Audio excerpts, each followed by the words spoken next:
Assalamualaikum warahmatullahi wabarakatuh. Salam sejarah bangsa kita. Kali ini kami membawakan satu lagi kisah menarik dalam membongkar kisah sejarah.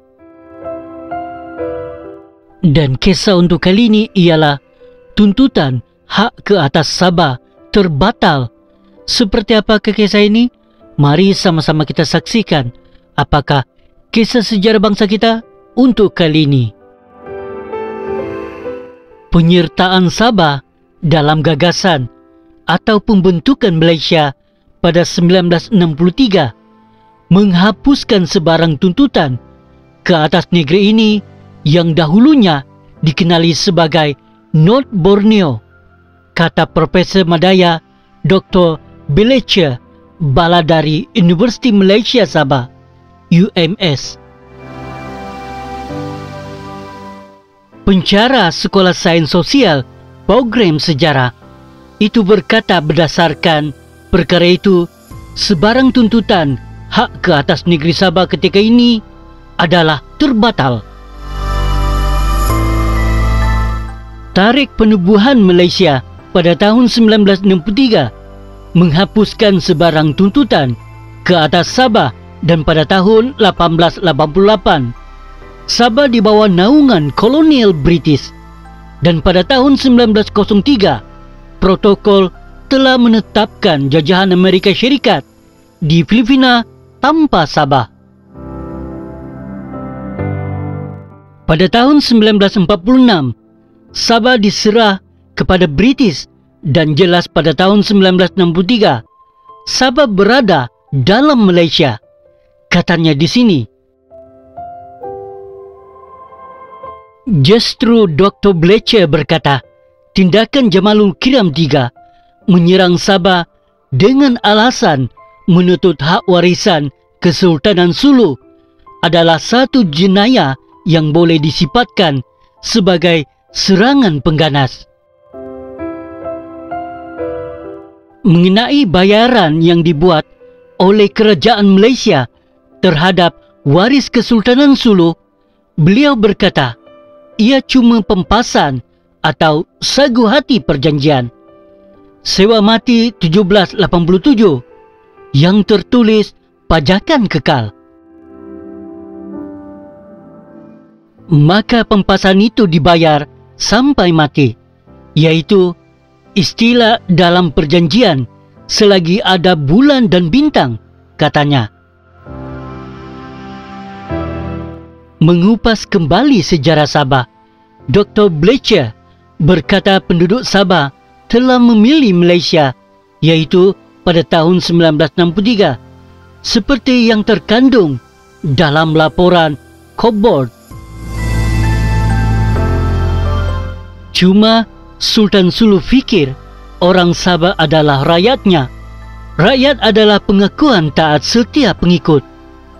Tetapi orang Sabah tidak mengakui mereka ada sultan, melainkan gubernur, yaitu kini yang di-Pertuan Negeri Sabah.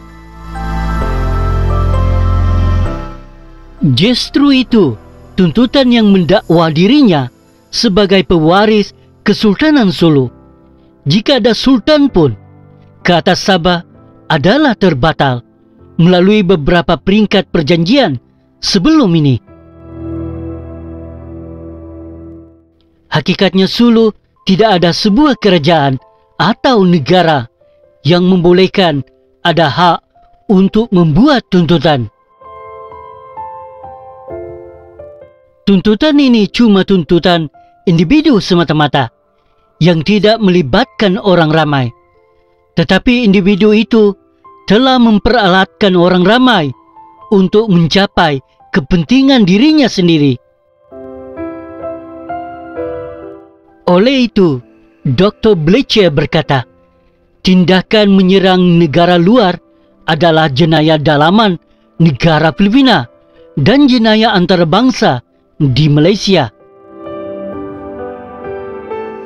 Melainkan jika individu itu memiliki kerakyatan Malaysia, maka ini adalah jenayah yang berat, setara ancaman komunis dahulu atau pengganas.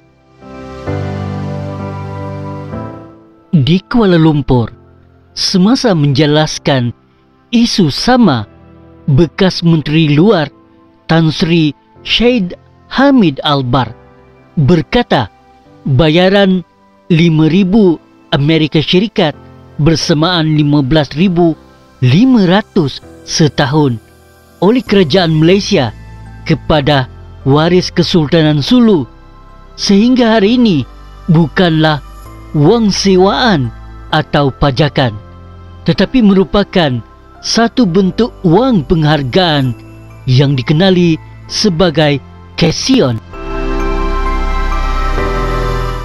Katanya, beliau sendiri pernah melihat cek dengan jumlah tersebut dibayar kepada waris Kesultanan Sulu ketika menjadi Menteri Luar dari tahun 1999 hingga 2008. Wang penghargaan atau Kesion berkenaan sama seperti duit penghargaan yang dibayar oleh Kerajaan Pulau Pinang kepada Sultan Kedah apabila Pulau Pinang itu diserahkan kepada British, jelas beliau. Menegaskan Kesultanan Sulu yang ada hari ini bukan kerajaan yang diiktiraf. Syed Hamid berkata, waris keluarga itu tidak layak membawa tuntutan Sabah ke Mahkamah Keadilan Antarabangsa atau ICJ. Ini kerana ICJ hanya menguruskan kes-kes yang melibatkan kerajaan yang sah. Kesultanan Sulu bukan satu kerajaan, katanya. Syed Hamid berkata, kuasa pentadbiran dan politik yang ada pada Kesultanan Sulu dianggap berakhir apabila Sultan Jemalul Kiram II menandatangani perjanjian Kapenta pada tahun 1915 dengan penjajah Filipina ketika itu, yaitu Amerika. Syed Hamid berkata, cubaan menuntut Sabah pernah dibuat oleh Filipina ketika Malaysia dan Indonesia membawa masalah tuntutan Pulau Sipadan dan Ligitan ke ICJ pada tahun 2001. Filipina cuba untuk turut serta dalam tuntutan itu. Bagaimanapun, ICJ terus menolak campur tangan Filipina dalam tuntutan Sipadan dan Ligitan yang terletak dalam perairan Sabah dengan alasan tuntutan itu tidak ada asas. Ini jelas menunjukkan Filipina sama sekali tidak mempunyai hak ke atas negeri di bawah bayau itu, katanya. Syed Hamid menegaskan Sabah merupakan wilayah Malaysia yang berdaulat kerana Suruhanjaya Cobalt yang ditubuhkan sebelum pembentukan Malaysia melaporkan bahawa rakyat Sabah dan Sarawak mahu merdeka di dalam Malaysia. Sementara itu, pakar sejarah Profesor Dr. Ramla Adam menyatakan keyakinannya bahawa pihak kerajaan mempunyai dokumen perjanjian wang penghargaan tersebut. Kerajaan Malaysia memang menyimpan dokumen itu sebab selepas kita, iaitu kerajaan, ambil ahli dari British, kita ambil ahli juga segala perjanjian itu sebab soal Kesion money itu sangat penting, katanya. Tambahnya, perjanjian itu menyatakan wang penghargaan akan diserahkan kepada waris bukannya Kesultanan Sulu selagi ada bulan dan bintang. Perjanjiannya adalah selagi ada bulan dan bintang, bukan ada tarik. Itu cara orang dulu buat perjanjian. Saya tidak tengok perjanjian itu tetapi saya tahu ada perjanjian.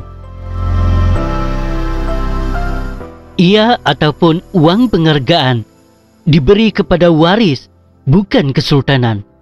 Kesultanan Sulu telah tiada. Itu yang diperkatakan dalam sejarah Sulu.